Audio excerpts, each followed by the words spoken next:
Hello guys, आज चाहिँ म तपाईँको सामु सुँगुरको खुट्टाको अचार बनाउन गइरहेछु र गाइज मैले चाहिँ यो खुट्टा चाहिँ 2 किलो लिएर आएको छु है, सुँगुरको खुट्टा। र म यसमा के इन्ग्रिडियन्ट्स हाल्ने छु म तपाईँलाई देखाउनेवाला छु र म कसरी बनाउँछु त्यो पनि तपाईँहरूसँग सेयर गर्नेवाला छु है।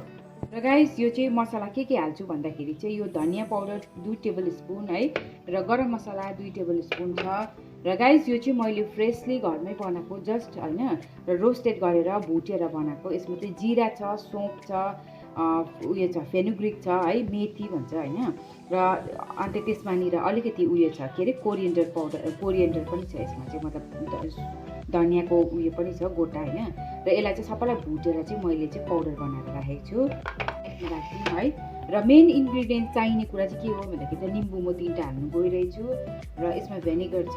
र किन यो दुईटा चाहिँ मोस्ट इम्पोर्टेन्ट हो किन भन्दाखेरि अचार त अब एकैचोटि खाइसक्दैन है, र यसलाई हामीले हैन 1 महिनाहरुसम्म पनि राखेर खान सक्छ। यसले चाहिँ अब फ्रेस उयो दिन्छ है, र अब अचार भनेपछि अलिकति अमिलो पनि मिठो हुन्छ है।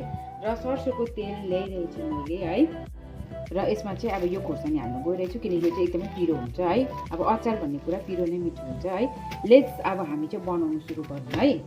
र गाइस यो चाहिँ प्रेसर कुकर चाहिँ है अलरेडी तातो भइसकेको छ र मैले यसमा तेल हाल्नु गइरहेछु है।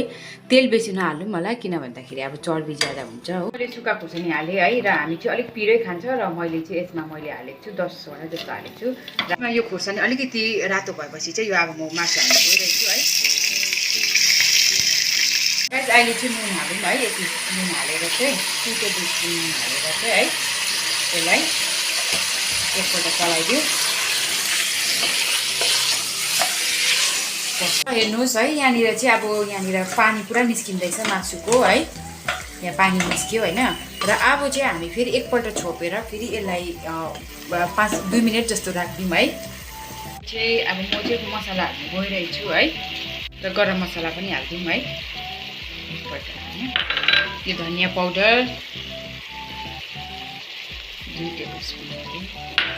र गाइस मैले यो बनाएको जुन चाहिँ मसलाको पाउडर बनाएको छु हैन, यो चाहिँ अब म यसरी 2 चम्मच अलिकति ज्यादा हाल्दिन्छु हो।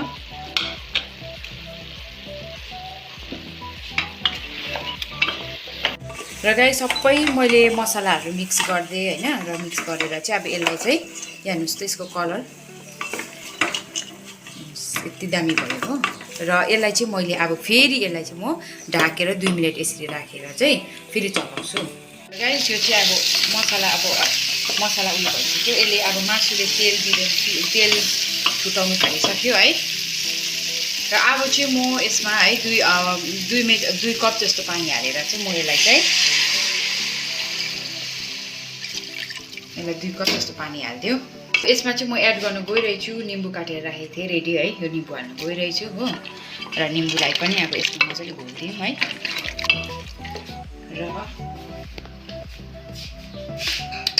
र गाइस 2 टेबल स्पुन जस्तो भेनिगर हालिदिन्छु है। मलाई चाहिँ अन्दाज छ, तपाईँ अब जसलाई अन्दाज छैन तपाईँले अन्दाज गर्नु होला होइन। र अब यसलाई मजाले मिक्स गरेर है, तपाईँले नुन चाहिँ एकपल्ट टेस्ट गर्नुहोस् होला होइन जब हाल्दाखेरि। र अब चाहिँ म यसलाई प्रेसर कुकर गर्नु गइरहेछु है। यसलाई सिटी लगाउने अब चाहिँ म चाहिँ यसलाई सिटी लगाएर चाहिँ 2-3 सिटी लगाएर चाहिँ तपाईँलाई म देखाउँछु। र गाइस फाइनली मेरो यो अचार चाहिँ रेडी भइसक्यो। हेर्नुहोस् त, लुक्स भेरी यम है। हेर्नुहोस् यसमा तेल पनि ज्यादा छैन, तेलहरू पनि हो। र हेर्नुहोस् यसमा चाहिँ तपाईँको सबैतिर मसला पसेको छ। र गाइस तपाईँहरूलाई मेरो यो रेसिपी मन परे है, लाइक सेयर कमेन्ट गरिदिनुहोस् होला। र तपाईँहरूले पनि यो रेसिपी ट्राई गर्नु सक्नुहुन्छ होइन। र जसले मेरो च्यानल सब्सक्राइब गरेको छैन, पेमानु युट्युब च्यानल है, प्लिज सब्सक्राइब गर्नुहोस् होला। Thank you for watching.